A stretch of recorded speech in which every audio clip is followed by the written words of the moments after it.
হাজার আইনজীবীরা রণক্ষেত্রে উত্তর ঢাকার রাজপথ মহা বিপদের মুখে পড়েছে ডক্টর ইউনূস। দেশের সব আদালত বর্জন কর্মসূচি সফল করার শপথ নিয়েছেন। এদিকে অবৈধ নির্বাচন বন্ধ করতে দুপুরের পর মাঠে নেমেছে আওয়ামী লীগের হাজার হাজার আইনজীবীরা রণক্ষেত্রে উত্তর ঢাকার রাজপথ মহা বিপদের মুখে পড়েছে ডক্টর ইউনূস। দেশের সব আদালত বর্জন কর্মসূচি সফল করার শপথ নিয়েছেন আওয়ামী লীগের আইনজীবীরা।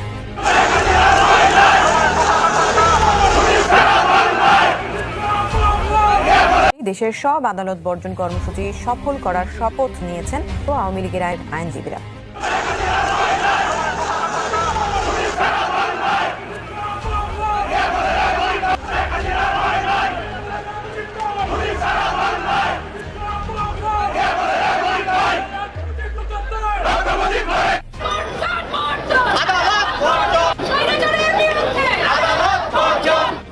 অংশগ্রহণমূলক নির্বাচনের যে প্রত্যাশা সেটাকে উপেক্ষা করে এই তথাকথিত নির্বাচন হতে যাচ্ছে।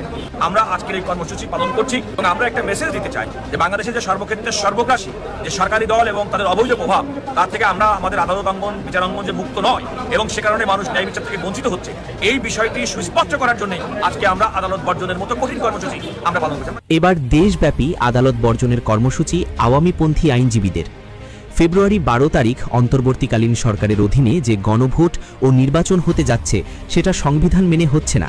নির্বাচনের নামে তামাশা করছে ডক্টর মোহাম্মদ ইউনূস। অন্তর্বর্তী সরকারের মাধ্যমে যে নির্বাচন হতে যাচ্ছে সেটা আসলে সংবিধানেই নাই। শুধুমাত্র নির্বাচিত সরকার বা তত্ত্বাবধায়ক সরকার ব্যতীত এর বাইরে কেউ সংসদ নির্বাচন পরিচালনা করতে পারে না।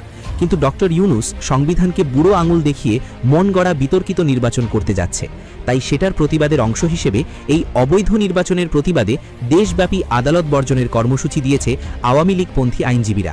বিক্ষুব্ধ আইনজীবীরা বলেন, একজন অনির্বাচিত সরকার কিভাবে গণভোট ও নির্বাচন করতে পারে? এটা সংবিধান বিরোধী।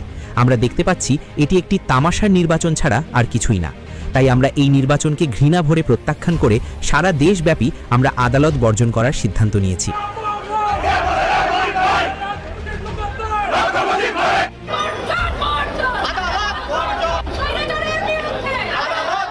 আসসালামু আলাইকুম।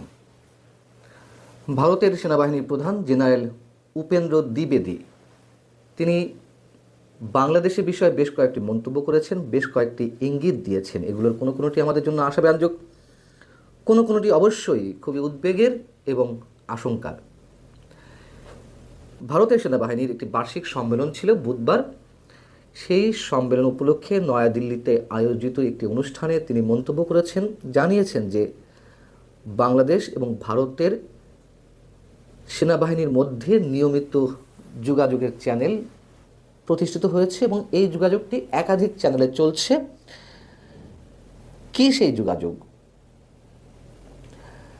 ওই সাংবাদিকের প্রশ্ন ছিল, মানে একজন সাংবাদিক যে প্রশ্নগুলো করছেন তার মধ্যে একটি ছিল এরকম যে বাংলাদেশের সঙ্গে পাকিস্তানের সম্পর্কের যে নতুন সমীকরণ সেটা ভারতের জন্য হুমকি হিসেবে দেখা হচ্ছে। ভারতীয় সেনাবাহিনী বিষয়টিকে কিভাবে দেখছে? জবাবে জেনারেল উপেন্দ্র দ্বিবেদী বলছেন, প্রথমত বাংলাদেশের ক্ষমতায় কী ধরনের সরকার রয়েছে তা আমাদের জন্য বোঝা গুরুত্বপূর্ণ।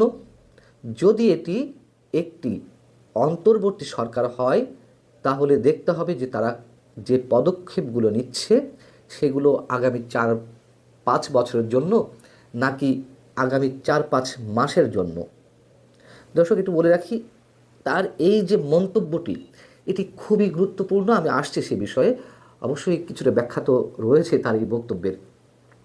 তিনি বলছেন, আমাদের বিবেচনা করতে হবে এখনই আমাদের কোনো তাৎক্ষণিক প্রতিক্রিয়া জানানোর প্রয়োজন রয়েছে কিনা। মাস কয়েক আগে যখন দিল্লি অ্যাটাক হলো, দিল্লিতে একটি বিস্ফোরণের ঘটনায় বেশ কয়েকজন মারা গেলেন, ভারতের নিহত হলেন, তখন এরকম গুঞ্জন শোনা যাচ্ছিল যে ভারত হয়তো বাংলাদেশের সার্জিক্যাল স্ট্রাইক করতে পারে, সার্জিক্যাল অ্যাটাক করতে পারে। আমার মনে হয় ওই ধরনের কিছু এই মুহূর্তে হবে না, সেটি তিনি মন্তব্য করেছেন যে তাৎক্ষণিক কোনো প্রতিক্রিয়ার দরকার আছে কি না। তিনি বলছেন যে আমরা সেখানে একটি প্রতিনিধি দল পাঠিয়েছিলাম যারা মাঠ পর্যায়ে সংশ্লিষ্ট সবার সঙ্গে সাক্ষাৎ করেছে। একইভাবে নৌবাহিনীর প্রধান এবং বিমান বাহিনীর প্রধানও কথা বলেছেন। এর উদ্দেশ্য হলো কোনো ধরনের যোগাযোগের বিভ্রাট বা ভুল বোঝাবুঝি যাতে না হয়, আমি আপনাদের আশ্বস্ত করতে চাই, এই মুহূর্তে তিন বাহিনীর পক্ষ থেকে যে পদক্ষেপগুলো নেওয়া হচ্ছে তার কোনোভাবেই ভারতের বিরুদ্ধে নির্দেশিত নয়। অর্থাৎ বাংলাদেশে যে তিন বাহিনী রয়েছে আমাদের, সেই তিন বাহিনীর কথা বলা হচ্ছে। তিনি বলছেন, আর আমাদের প্রস্তুতির দিক থেকে বলতে গেলে আমরা সেখানে পরিস্থিতি নিবিড়ভাবে পর্যবেক্ষণ করছি। খুবই স্বাভাবিক কথা, ভারত তো কড়া নজর রেখেছে বাংলাদেশের সাম্প্রতিক যে ঘটনাবলী বা রাজনৈতিক পরিস্থিতি এবং আগামী নির্বাচনকে কেন্দ্র করে। এখন বিষয় হচ্ছে, ভারতের সেনাপ্রধান যে মন্তব্যগুলো করলেন তা খুবই সিগনিফিক্যান্ট আমাদের জন্য, এবং তার এই বক্তব্যগুলো থেকে আমরা অনেক কিছু ধরে নিতে পারি। প্রথম কথা হচ্ছে, আমাদের সশস্ত্র বাহিনীর পক্ষ থেকে ভারতের সেনাপ্রধানকে আশ্বস্ত করা হয়েছে। কী বিষয়ে আশ্বস্ত করা হয়েছে? হতে পারে বাংলাদেশে মৌলবাদী শক্তির বিষদাঁত যে ক্রমান্বয়ে বেরিয়ে আসছে, অনেকের যে আশঙ্কা, সেখান থেকে অন্তত ভারতের সীমান্তে কোনো ধরনের কামড় বসাতে দেওয়া হবে না, এমন নিশ্চয়তা দেওয়া হতে পারে এদেশে কোনো ধরনের সংখ্যালঘু নির্যাতন হবে না, তার নিশ্চয়তা দেওয়া হতে পারে আমাদের সশস্ত্র বাহিনীর পক্ষ থেকে। আমাদের জন্য সেটি অবশ্যই ইতিবাচক। দ্বিতীয় কথা হচ্ছে, যে বিষয়টি আপনাদেরকে একটু খেয়াল রাখতে বলেছিলাম, খুব গুরুত্বপূর্ণ, আগামী নির্বাচন 4-5 মাসের জন্য হতে যাচ্ছে নাকি 4-5 বছরের জন্য হতে যাচ্ছে, এ বিষয়ে যে মন্তব্য করেছেন সেটির মধ্যে দিয়ে তিনি কী ইঙ্গিত দিতে চেয়েছেন? তাহলে কি ভারত 12ই ফেব্রুয়ারি নির্বাচন যদি অনুষ্ঠিত হয়, তারপরে মধ্যবর্তী কোনো নির্বাচনের কথা ভাবছে বাংলাদেশের ক্ষেত্রে? ডক্টর মোহাম্মদ ইউনূস সরকারের সঙ্গে ভারত কোনো ধরনের সম্পর্ক স্থাপিত করবে না, এ কথা ভারত গত 17 মাস ধরে বলে আসছে নানানভাবে।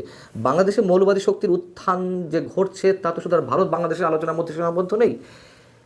আন্তর্জাতিক বিভিন্ন গণমাধ্যম, আন্তর্জাতিক বিভিন্ন গবেষণা প্রতিষ্ঠান তাদের গবেষণায় এই বিষয়গুলো তুলে নিয়ে আসছে।